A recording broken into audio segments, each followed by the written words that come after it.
Dhaka medical college হাসপাতাল থেকে পাপিয়া আক্তার স্বর্ণা নামের এক ভুয়া চিকিৎসককে আটক করা হয়েছে।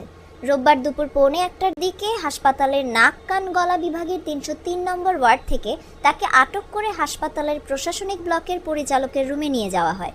পরে শাহবাগ থানায় তাকে হস্তান্তর করা হয়। ঢাকা মেডিকেলে দায়িত্বে থাকা আনসারের প্লাটুন কমান্ডার মিজানুর রহমান বলেন, 12টার দিকে আমাদের সদস্যরা টহল দেওয়ার সময় নাক কান গলা বিভাগের 303 নম্বর ওয়ার্ডের 3য় তলায় এই নারীকে অ্যাপ্রন পরে ঘোরাফেরা করতে দেখে। তার চলাফেরায় সন্দেহ হলে আনসার সদস্যরা ওই ওয়ার্ডে কর্মরত চিকিৎসকদের ডেকে ওই নারীকে দেখান। পরে ঢাকা মেডিকেলের কোনো চিকিৎসক তাকে না চিনলে ওই নারীকে প্রশাসনিক ভবনে পরিচালকের কক্ষে নেওয়া হয়। পরে জিজ্ঞাসাবাদ করে আপনি কি স্বীকার করেছেন যে এটা অপরাধ করেছেন? হ্যাঁ।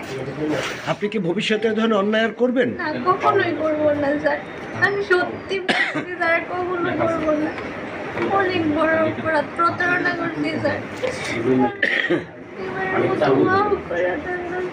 পরিচালক ও উপপরিচালকের পরামর্শে ওই ভুয়া নারী চিকিৎসককে ঢামেকের পুলিশ ক্যাম্পের ইনচার্জ পরিদর্শক মোহাম্মদ ফারুকের কাছে সোপর্দ করা হয়। ঢাকা মেডিকেল কলেজ হাসপাতালের পুলিশ ক্যাম্পের ইনচার্জ পরিদর্শক ফারুক বলেন, আমরা জানতে পেরেছি গত 11 নভেম্বর নাক কান গলা বিভাগে নূর আলম নামের এক রোগী ভর্তি হয়।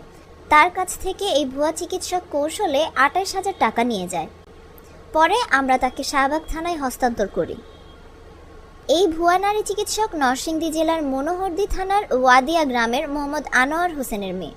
বর্তমানে ঢাকার বকশীবাজার এলাকায় ভাড়া বাসায় থাকেন। অন্যায় করছি স্যার, আমি সবখানে স্বীকার করছি স্যার, আমি অন্যায় করছি।